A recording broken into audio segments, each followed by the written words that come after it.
काय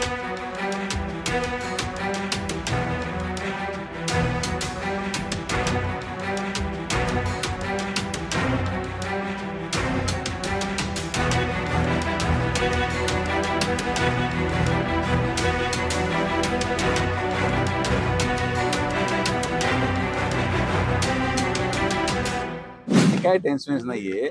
आपण जी गुन्हेगारांच्या विरोधात मोहीम राबवलेली आहे, शिर्डीमध्ये एक सक्त भूमिका काही ठराविक गुन्हेगार प्रवृत्तीच्या लोकांविरोधात शासनाने घेतली। प्रत्येक भाषणामध्ये जे मी बोलतो, हे गुन्हेगार फक्त रात्रीतच हल्ला करू शकतात, पण मी यांना सांगू इच्छितो की तुम्ही काही जरी केलं तरी तुम्हाला हद्दपार केल्याशिवाय मी थांबणार नाही। भयमुक्त शिर्डी आणि त्याच्यानंतर भयमुक्त अहिल्यानगर। मग लोकप्रतिनिधी जरी भय निर्माण करत असेल त्यालाही भयमुक्त करून टाकू, आणि कोणी गुंडगिरी करत असेल त्यालाही भयमुक्त आम्ही करणार त्या ठिकाणी। त्यामुळं या सगळ्या छोट्या गोष्टींमुळे मी लक्षही देत नाही आणि मानगीत आहे। लक्ष्मीनगर या ठिकाणी अतिशय निंदनीय प्रकार घडला।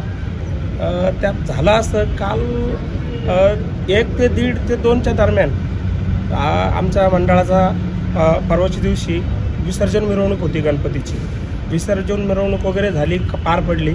त्यात काही समाजकंटक असे अपप्रवृत्तीचे लोक होते, त्यांनी काल रात्री गल्लीमध्ये येऊन अतिशय माणुसकीला असे लाजवेल असे प्रकारचे गाड्यांचे तोडफोड केलेली आहे। अजून जे बॅनर होते, आमचे मंडळाचे बॅनर होते, त्यात आम्ही ज्यांना आम्ही आमचा आदर्श मानतो असे आमचे नेते, मोठे मोठे नेते होते, ज्यांचं महाराष्ट्रात नाव आहे, अशा नेत्यांचे फोटो त्या बॅनरवर होते।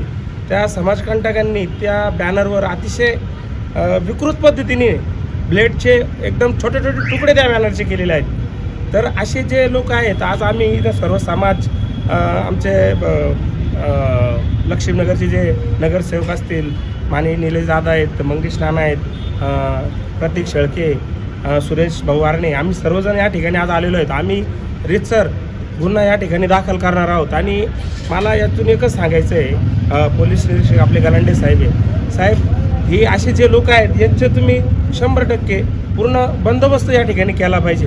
आज आम्ही आम्ही CCTV फुटेज वगैरे चेक केले, त्याच्यात काही संशयास्पद गोष्टी आम्हाला आढळल्या आहेत, त्या आम्ही साहेबांच्या निदर्शनात आणून देणार आहोत। परत एकदा मी तेवढं सांगेन का साहेब, ह्या लोकांचा तुम्ही जे समाजाला वेठीस धरता अशा लोकांचा बंदोबस्त 100% कुठेतरी झाला पाहिजे। जसं गावात आपल्या नगरपालिकेने दादाच्या माध्यमातून जी MSFची गाडी सुरू केलेली आहे, ते सर्व शिर्डीमध्ये आज लक्ष ठेवत आहे। तरी पण जे लोक एवढं कठीण सुरक्षा व्यवस्था असताना पण असे लोक जर समजा असे कांड करत असतील, तर याचा कुठेतरी आपल्याला बोध घ्यायला पाहिजे आणि त्यांच्यावर काहीतरी ॲक्शन ही झाली पाहिजे।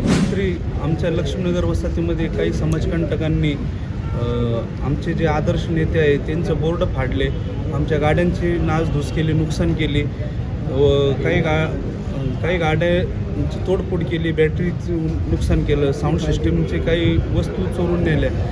व आम्हाला एवढंच पोलीस स्टेशनला सांगणं आहे का त्यांनी जे दुष्प्रकार केलेला आहे त्यांच्यावर कडक कारवाई करावी, त्यांचा शोध घ्यावा। आम्हाला ती CCTVमध्ये जाणवलेलं आहे, आम्ही साहेबांच्या निदर्शनात ते आणून देऊ ती व्यक्ती कोण आहे। पण तरी साहेबांनी आमचा गुन्हा नोंदवलेला आहे व त्याच्यावर त्वरित कारवाई करावी। जे समाजकंटक आहेत त्यांच्यावर असं कडक कारवाई करावं। आणि साहेबांना व दादांना एक विनंती आहे का त्यांनी जे आता पेट्रोलिंगची गाडी चालू केलेली MSFची, त्याचं प्रत्येक गल्ली बोळ्यामध्ये त्यांना पाठवून जे आहे गस्त वाढवावी व जे आहे ज्यांनी हे दुष्प्रकार केला आहे त्यांना कडक शासन द्यावे। रात्री लक्ष्मीनगर परिसरामध्ये अतिशय निंदनीय घटना घडली। संत रविदास मंडळच्या संपूर्ण जे त्या ठिकाणी बॅनर्स होते, त्या बॅनरवर आमचे दैवत असणारे, महाराष्ट्रातले नेते असणारे अनेक नेते त्या बोर्डवर होते, म्हणजे आमचे देखील फोटो त्याच्यावर होते। त्यांचे आमचे सर्व बोर्डची फाडाफाड त्या ठिकाणी झाली। आणि मुख्य म्हणजे की ज्या ठिकाणी गाड्या होत्या त्या गाड्यांची देखील तोडफोड मोठ्या प्रमाणावर झाली। वाईट या गोष्टीचं वाटतं की लक्ष्मीनगर परिसरामध्ये आणि त्या विशेषतः त्या गल्लीमध्ये काम करणारा हा युवक आहे, अतिशय मरून म्हणजे पोट मारून या ठिकाणी लोक काम करतात, आपली उपजीविका करतात, कष्ट करतात, आणि अशा कष्टातून घेतलेल्या कमाई म्हणजे अशा गाड्यांची तोडफोड होणं हे निश्चित निंदनीय आहे।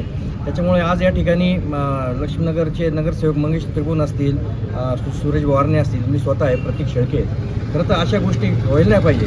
आम्ही वेळोवेळी लक्ष्मीनगर परिसरातील सगळ्या म्हणजे सगळ्या लोकांना आमची हेच सांगणं असतं की या ठिकाणी कोणत्या प्रकारचा गुन्हेगारी या ठिकाणी वर नाही आली पाहिजे. कारण लक्ष्मीनगर वसाहत अशी आहे की सद्गुरू साहेबांनी ज्याप्रमाणे सबका मालिक एक संदेश दिला, अशाच प्रमाणे या लक्ष्मीनगरमध्ये सगळ्या जाती धर्माची लोक गुण्यागोविंदात राहतात. मग अशा प्रकारच्या जर घटना घडल्या तर निश्चित त्याचं मन दुःख होतं. आणि खऱ्या अर्थानं बाप्पाचा शेवटचा दिवस होता, मिरवणूक सगळी झाली होती. मग अशा प्रकारे जे कोणी निंदनीय कृत्य केलं असतं त्याला तर शासन झालंच पाहिजे. परंतु खऱ्या अर्थानं हे ठीक आहे, ही गोष्ट असेल तर ती तुमची वादविवाद असेल तर ती तुम्ही समोर करू शकता. परंतु असं एखाद्या व्यक्तीचे बॅनर फाडणं किंवा गाड्यांची तोडफोड करणं हे अतिशय चुकीचं आहे. त्याच्यामुळे आज या ठिकाणी पोलीस स्टेशनला आलो आणि आम्हाला 100% खात्री आहे की या ठिकाणी गलांडे साहेबांचं काम खूप आज चांगलं आहे, पोलीस प्रशासनाचं काम चांगलं आहे आणि निश्चितच या गुन्हेगाराचा शोध घेऊन त्याला कडक शासन होईल याची आम्हाला खात्री आहे. तर आमच्या महाराष्ट्र सगळ्या महत्त्वाच्या नेत्यांचे फोटो होते, कारण खरं तर आमचे ते दैवत आहे आणि अशा दैवतांचं नाव सांगणं खरं तर आम्हाला उचित वाटत नाही. त्याच्यामुळं गणपती बाप्पाचे ते बॅनर होते, मंडळाचे फोटो होते, गणपती बाप्पाचा फोटो होता, मोठमोठ्या नेत्यांचे फोटो होते आणि अशा ठिकाणी हे निंदनीय कृत्य झालं, मनाला वाईट वाटतं, वेदना देणार आहे.